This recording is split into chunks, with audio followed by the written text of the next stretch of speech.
بسم الله الرحمن الرحيم ياسين والقرآن الحكيم إنك لمن المرسلين على صراط مستقيم تنزيل العزيز الرحيم لتنذر قوما ما أنذر آباؤهم فهم غافلون لقد حق القول على أكثرهم فهم لا يؤمنون إنا جعلنا في أعناقهم أغلالا فهي إلى الأذقان فهم مقمحون وجعلنا من بين أيديهم سدا ومن خلفهم سدا فأغشيناهم فهم لا يبصرون وسواء عليهم أأنذرتهم أم لم تنذرهم لا يؤمنون إنما تنذر من اتبع الذكر وخشي الرحمن بالغيب فبشره بمغفرة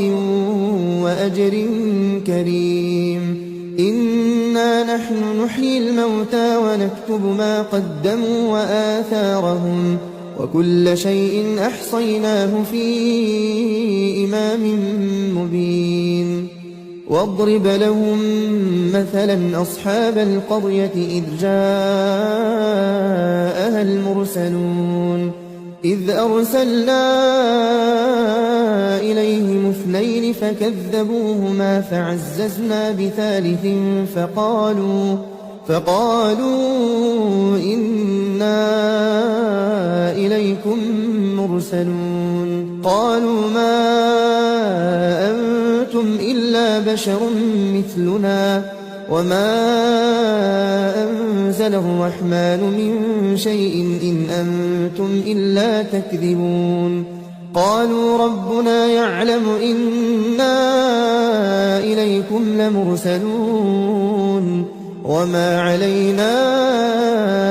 إلا البلاغ المبين قالوا إنا تطيرنا بكم لئن لم تنتهوا لنرجمنكم وليمسنكم منا عذاب أليم قالوا طائركم معكم أئن ذكرتم بل أنتم قوم مسرفون وجاء من أقصى المدينة رجل يسعى قال يا قوم اتبعوا المرسلين اتبعوا من لا يسألكم أجرا وهم مهتدون وما لي لا أعبد الذي فطرني وإليه ترجعون أأتخذ من دونه آلهة إن يردني الرحمن بضر لا تغن عني شفاعتهم شيئا ولا ينقذون إني إذا لفي ضلال مبين إني آمنت بربكم فاسمعون قيل ادخل الجنة قال يا ليت قومي يعلمون بما غفر لي ربي وجعلني من المكرمين وما أنزلنا على قومه من بعده من جند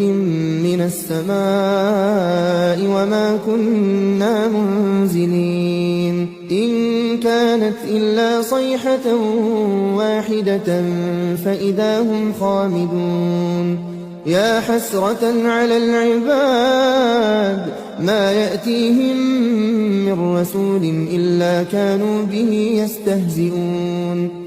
ألم يروا كم أهلكنا قبلهم من القرون أنهم إليهم لا يرجعون وإن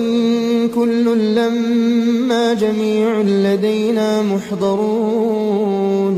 وآية لهم الأرض الميتة أحييناها وأخرجنا منها حبا وأخرجنا منها حبا فمنه يأكلون وجعلنا فيها جنات من نخيل